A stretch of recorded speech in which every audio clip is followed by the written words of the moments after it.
Renungan Harian 2 November dari buku This Day in Baptist History 2 dengan judul Setidaknya Mereka Mencoba.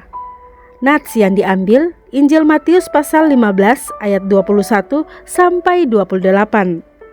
Selama 50 tahun pertama sejarah gerakan misioneris di kalangan baptis di Amerika, 192 pria dan 194 wanita ditunjuk untuk pelayanan misioneris. Hal ini menciptakan pasukan yang terdiri dari 386 prajurit salib secara keseluruhan. 52 misioneris dari jumlah tersebut ditunjuk untuk melayani di antara penduduk Indian di negeri Amerika sendiri. Namun, kita terkejut saat membaca berkali-kali bahwa orang-orang yang ditunjuk untuk ikut serta dalam pertarungan banyak yang mengundurkan diri dari pertempuran dalam waktu yang sangat singkat. Keputusasaan menghambat upaya banyak orang, dan tak lama kemudian mereka mengundurkan diri dari tugas mereka. Contoh yang baik adalah Robert Edmonds yang ditunjuk untuk pelayanan misioneris di antara suku Sawano pada tanggal 2 November 1835. Dalam waktu kurang dari setahun pelayanannya dihentikan. Setelah membaca keberhasilan Isaac McCoy, kita terkejut dengan kenyataan bahwa hanya sedikit misioneris yang bertahan dalam tantangan yang mereka hadapi di kalangan penduduk asli Amerika. Kesulitan pekerjaan di kalangan Indian Amerika layak untuk kita pertimbangkan. Mari kita sadari bahwa sejak tahun 1819, pekerjaan Injil dilakukan di antara 17 suku yang berbeda, termasuk Potawatomis, Kikapo, Ottawa, Cherokee, Creek, Oto, Omaha, Ojibwa, dan Sawano. Selain itu, kemajuan besar dicapai dalam penerjemahan bagian-bagian kitab suci ketika mesin cetak diadakan di kalangan suku Sawano pada tahun 1832 dan suku Cherokee pada tahun 1843. Bukan hanya kitab suci yang disediakan, bahkan surat kabar Indian pun berasal dari percetakan tersebut. Lalu, apa penyebab kegagalannya? Mari kita perhatikan terlebih dahulu sikap orang-orang percaya di Amerika. Para misioneris yang diangkat pada awal abad ke-19 menemukan apa yang masih dipelajari banyak orang hingga saat ini. Orang-orang percaya di Amerika lebih tertarik untuk mendukung para misioneris yang menyeberangi lautan dibandingkan dengan memberikan dukungan kepada para misioneris yang melayani di rumah sendiri. Banyak orang yang bekerja di pelayanan sulit perkotaan, dan etnis Amerika saat ini mengalami kesukaran untuk mendapatkan dukungan doa, apalagi dukungan finansial. Di kesempatan lain saya telah menyebutkan bahwa yang penting bukanlah misi dalam negeri atau misi luar negeri, namun ketundukan pada kehendak Tuhan. Kedua, perlakuan pemerintah terhadap penduduk asli Amerika pernah sangat buruk dan sangat menghancurkan pelayanan Injil. Setelah banyak perjanjian yang dilanggar dan perambahan terus-menerus di tanah Indian oleh pemukim kulit putih yang pindah ke barat, momen paling gelap dalam sejarah Indian Amerika terjadi pada tahun 1838 sampai 1839. Presiden Andrew Jackson mengusulkan untuk memindahkan pemukiman suku Cherokee ke wilayah Oklahoma, 1000 mil sebelah barat dari tempatnya semula. Sepertiga orang Indian yang dipaksa melakukan perjalanan itu tewas di jejak air mata.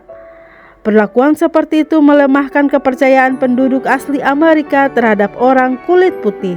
Namun, mungkin yang lebih buruk lagi adalah pendekatan sosialistik yang dilakukan para ilmuwan politik sejak saat itu.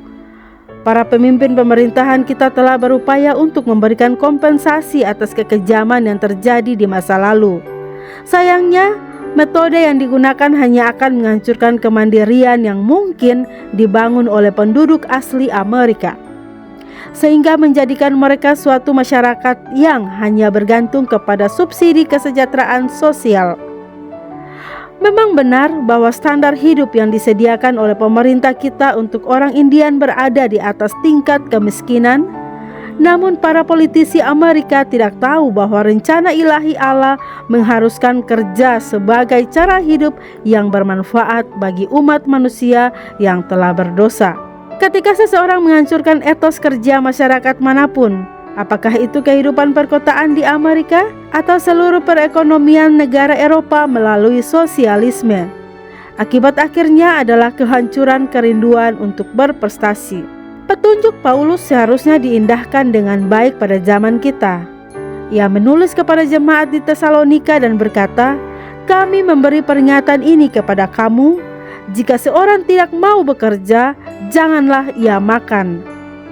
Hancurnya ambisi untuk maju telah menyebabkan inersia yang merusak. Hal ini lalu memimpin kepada degenerasi total dari semua yang diresapinya. Minuman keras orang kulit putih telah menjadi racun bagi orang kulit merah. Sekali lagi, keserakahan orang kulit putih Amerika yang belum dilahirkan kembali sungguh tidak dapat dibenarkan oleh hati nurani. Kehidupan keluarga di kalangan suku Indian sangat dipengaruhi oleh konsumsi alkohol.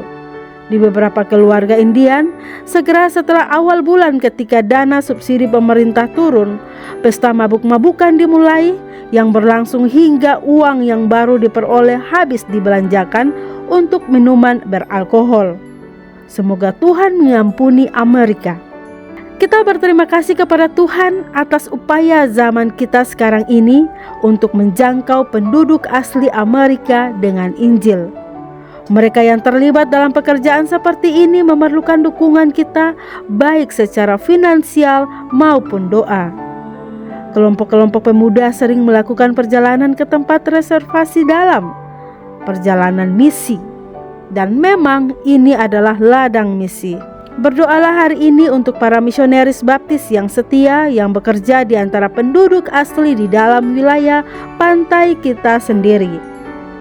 Tanyakan kepada Tuhan apa yang Dia ingin Anda lakukan dalam membantu para pahlawan lelaki dan wanita ini secara finansial, dan jangan berpikir terlalu keras terhadap Robert Edmonds dan banyak orang seperti dia yang menyerah setelah berusaha keras untuk mengabdi. Bagaimanapun, setidaknya mereka telah mencoba. Renungan tambahan Dr. Suwanto Liau. Poin pertama, peristiwa sejak air mata. Trail of Tears. Sebuah peristiwa yang sangat jahat dan sangat memilukan hati. Orang-orang Indian, sekitar 60.000 orang, melalui perundingan yang tidak adil dibuat setuju pindah dari tepi sungai Mississippi yang subur ke wilayah tandus Oklahoma berjarak sekitar 1.000 km. Sejumlah misionaris baptis yang melayani kaum Indian tidak setuju dengan keputusan pemerintah dan menemani mereka jalan sambil menangis. Saya sering mengatakan bahwa orang Kristen yang tidak lahir baru bisa sangat kejam, bahkan lebih kejam dari kaum ISIS di Timur Tengah.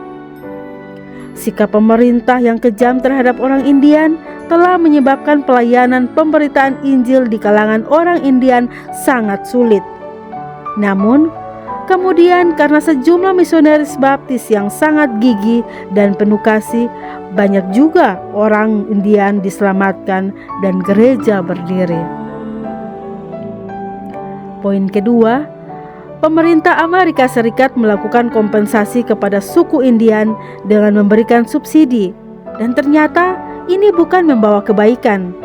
Hakikat manusia yang sudah jatuh dalam dosa ialah bekerja dan memiliki dorongan untuk maju. Jika hanya mempunyai nafsu makan dan minum, maka masyarakat demikian pasti menuju kehancuran. Karena dana kompensasi pemerintah setiap kali dikucurkan, penduduk India bermabuk-mabukan sampai ketagihan. Alasan kekristenan menentang komunisme ialah karena itu menghancurkan. Ketika ambisi untuk maju dan kompetisi dinihilkan, maka manusia akan hancur. Kondisi jemaat awal di mana semua harta jadi milik bersama bukan hal yang baik dipraktikkan pada masa tanpa penganiayaan. Cina dan Soviet akhirnya sadar dan mereka telah buang komunisme. Dan kini sisa kediktatoran karena partai komunis ingin berkuasa terus. Hati-hati dengan partai yang berambisi berkuasa terus dan yang pemilihan ketumnya tidak demokratis. Poin ketiga, Salah satu penyebab kegagalan misi ke suku Indian dikatakan ialah bahwa jemaat di Amerika Serikat lebih menghargai misionaris yang menyeberangi lautan ke negara asing daripada yang ke suku Indian yang satu daratan. Ada sifat kurang bagus dari orang Kristen, misalnya yang pelayanannya lebih sulit, lebih menderita, lebih didukung daripada yang biasa-biasa saja. Padahal faktor paling utama seharusnya adalah efektivitas pelayanan. Kita harus ingat bahwa semua jiwa sama berharganya di mata Tuhan. Maka itu kita tidak setuju bahwa Tuhan memilih sejumlah orang ke sorga dan sejumlahnya ke neraka tanpa sebab.